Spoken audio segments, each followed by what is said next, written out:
د افغانستان پخوانی ډاکټر صاحب ولسمشر محمد اشرف غني د ټول افغان ولس زړونه وګټل. ډاکټر صاحب غني اوس هم د افغان ولس په فکر کې دی او یو تازه پیغام یې طالبانو ته رالېږلی چې اوس تازه رسنیز شو. ډاکټر صاحب ولسمشر محمد اشرف غني افغانانو ته اندېښنه ښودلې او د طالبانو څخه یو لړ غوښتنې کړي دي. ډاکټر صاحب غني ویلي که طالبان دغه غوښتنې ومني او دغه کار ترسره کړي نو افغان ولس به له دې ناوړه حالاته وباسي. هغه ویلي افغان ولس تر ټولو هیوادونو څخه بدترین او غمترین او غمځپلي خلک دي. ډاکټر صاحب غني وایي افغانان د تاریخ یو خطرناک پړاو ته هم داخل شوي. هغه ویلي که افغان ولس ځانځاني وکړي نو الله مکړه ټول به غرق شي.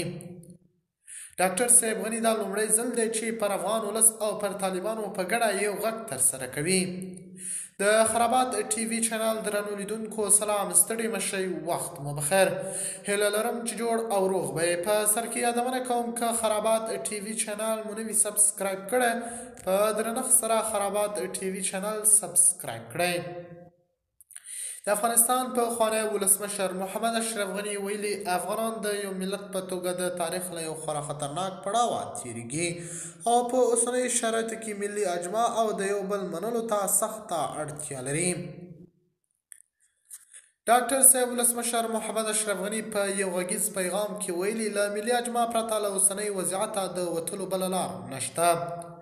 ډاکټر صاحب ښاغلي غني پرته له دې چې د کومې ډلې نوم واخلي ویلي تر څو چې د واک پر حصار باندې ټینګار کیږي نو وضعیت په تر دې هم خرابیږي. د افغانستان پخوانی ولسمشر محمد اشرف غني هغه هم ټینګار کړی چې هیڅوک افغانان په زور نشي قانع کولی او دې ته اړتیا ده چې ټول یو بل سره وغږیږي او داسې لار پیدا کړي چې د یو آزاد او سوکاله افغانستان هدف ته پرې ورسیږي.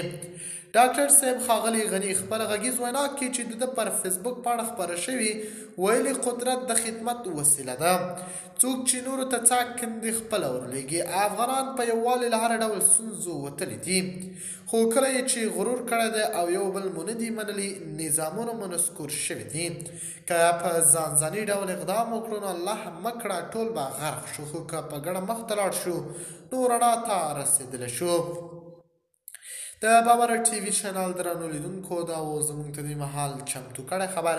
که غواړئ د نورو تازه خبرونو څخه خبر شئ نو زموږ یوټیوب چینل در سره په درنښت سره سبسکرایب کړئ. د الله په امان، تربیه، خیر چارې.